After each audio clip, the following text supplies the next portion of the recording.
Go.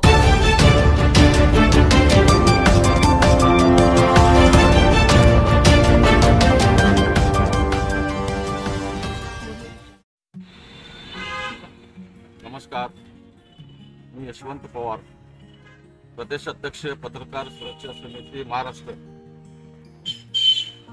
राज्यातील यादीवर नसलेल्या साप्ताहिक वृत्तपत्रांना 2018 पूर्वी 1 मे महाराष्ट्र दिन, 26 जानेवारी, 15 ऑगस्ट व दिवाळी या दरम्यान 5,000 रुपये प्रमाणे 20,000 रुपयाच्या जाहिराती मिळायच्या।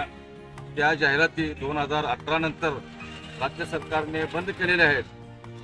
राज्यातील यादीवर नसलेल्या वृत्तपत्रांना पूर्वीप्रमाणे जाहिराती मिळाव्या म्हणून पत्रकार सुरक्षा समितीच्या वतीने अनेक वेळा महाराष्ट्र राज्य सरकारकडे पत्रव्यवहार केलेला असून राज्य सरकारने याबाबत कोणताच निर्णय घेतल्याने पत्रकार सुरक्षा समितीच्या वतीने बुधवार दिनांक 22/5/2024 रोजी जिल्हा परिषद पूनम गेट या ठिकाणी राज्यातील साप्ताहिक वृत्तपत्रांना जाहिरात मिळावी म्हणून उपोषण लावण्यात आलेले आहे। या उपोषणात सोलापूर शहर व जिल्ह्यातील सर्व साप्ताहिकाचे संपादक पत्रकार यांनी सहभागी व्हावे